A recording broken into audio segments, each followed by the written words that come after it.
सच्चिदानंद भगवान की जय। कल हमने ये चर्चा यहाँ समाप्त की थी कि जीवन में भोग और बोध दोनों ही आवश्यक हैं, तो दोनों के लिए यथा योग पुरुषार्थ करना है, क्योंकि जीवन दो का जोड़ा है। इसमें एक तो हमारा शरीर है और दूसरा शरीर का स्वामी आत्मा है। दोनों को महत्व देना है। आत्मा को विशेष महत्व देना है और शरीर को सामान्य महत्व देना है। यहाँ चर्चा हमने बंद की थी। देखो, भोग तो भाग्य से मिलता है, ये भी कल बताया था कि पुरुषार्थ की आवश्यकता तो है, लेकिन भोग भाग्य से ज़्यादा मिलता नहीं है। ये भी एक दृष्टि है। हो सकता है कई लोग इससे सहमत ना हो। भोग भाग्य से मिलता है, भाग्य कर्म से बनता है, क्योंकि इसलिए पुरुषार्थ का महत्व है। भोग भाग्य से मिलता है, भाग्य कर्म से मिलता है, इसलिए सत्कर्म करने चाहिए। और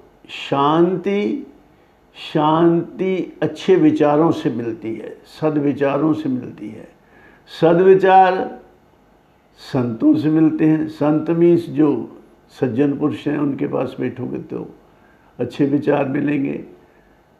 और या अच्छे ग्रंथों का, सदग्रंथों का अध्ययन करोगे या आत्मा परमात्मा का चिंतन करोगे तो सद्विचार आपको मिलेंगे। सद्विचारों से शांति मिलेगी। तो दोनों को यथा योग दोनों का महत्व है, अच्छे विचारों का, शांति का भी और भोग का भी। अब पैसे की अहमियत को कम करके नहीं जानना। मैंने कल बताया था कि पैसा आज के ज़माने में आदमी की सबसे बड़ी ज़रूरत है। माना कि ऐसा तू खुदा नहीं, पर खुदा की कसम तू खुदा से कम नहीं। पैसा भी बहुत ज़रूरी है, लेकिन पैसे का इस्तेमाल कैसे करना, उसमें विवेक की ज़रूरत है, उसमें बोध की ज़रूरत है। तंदुरुस्त से मिलते हैं विषय जनत सुख भोग, और धन दुरुस्त से फिरते हैं पीछे पीछे लोग। अगर आपका तन दुरुस्त है तो आप जो भी भोग हैं उनको भोग सकते हो, विषय जनित भोगों का आनंद ले सकते हो। अगर आपका तन दुरुस्त है तो, अगर तन बीमार है तो ये भोग पदार्थ आपके किसी काम के नहीं। तन दुरुस्त से मिलते हैं विषय जनत सुख भोग, और धन दुरुस्त से फिरते हैं पीछे पीछे लोग। लाला जी होती है, सेठ जी, लाला जी, आओ जी सब करते हैं, पीछे पीछे फिरते हैं। और मन दुरुस्त, तीसरी चीज़ है मन दुरुस्त। धन दुरुस्त से फिरते हैं पीछे पीछे लोग होए जो मन की दृष्टि, मिले ब्रह्मानंद रहे हरदम ही मस्ती।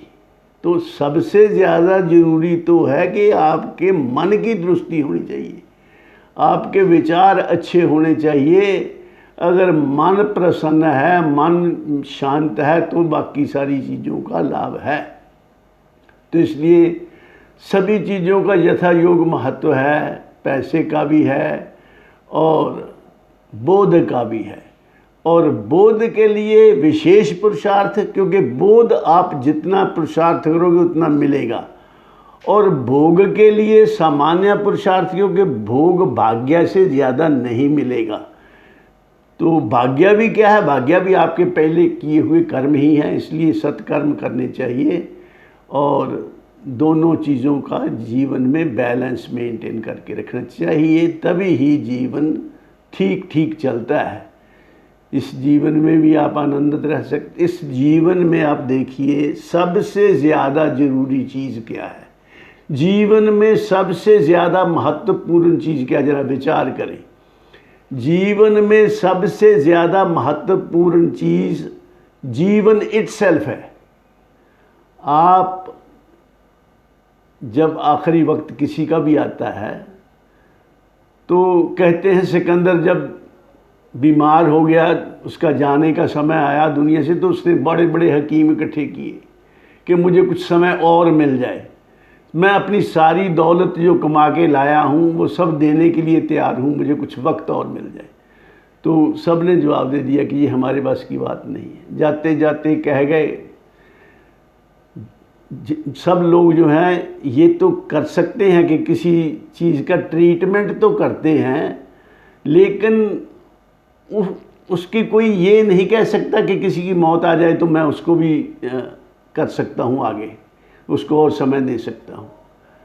सिर्फ इलाज करना ही डॉक्टर के बस में है।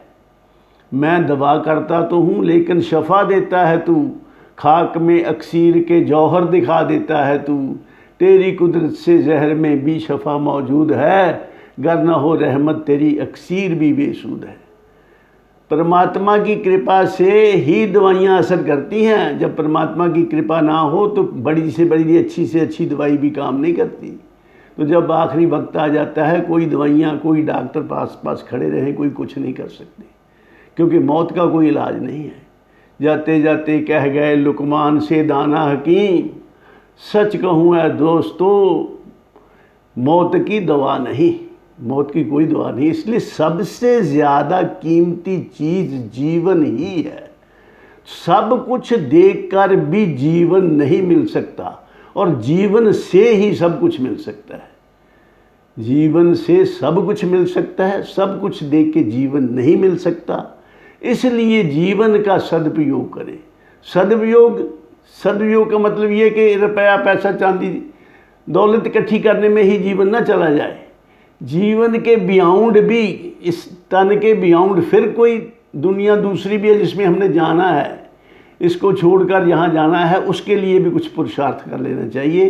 क्या पुरुषार्थ करना चाहिए, कैसे करना चाहिए, ये चर्चा आगे करेंगे। इन्हीं शब्दों के साथ मैं अपनी वाणी को विराम देता हूँ और आप सबके कल्याण की कामना करता हूँ। सर्वे भवन्तु सुखिनः, सर्वे सन्तु निरामया, सर्वे भद्राणि पश्यन्तु, माँ कश्चित् दुख भाग भवेत्। ओम शांति शांति शांति ही। अंत में अगर आपको ये चर्चा पसंद आई हो तो लाइक और शेयर ज़रूर कर देना। आपका धैर्यपूर्वक सुनने के लिए मैं आपका धन्यवाद करता हूँ।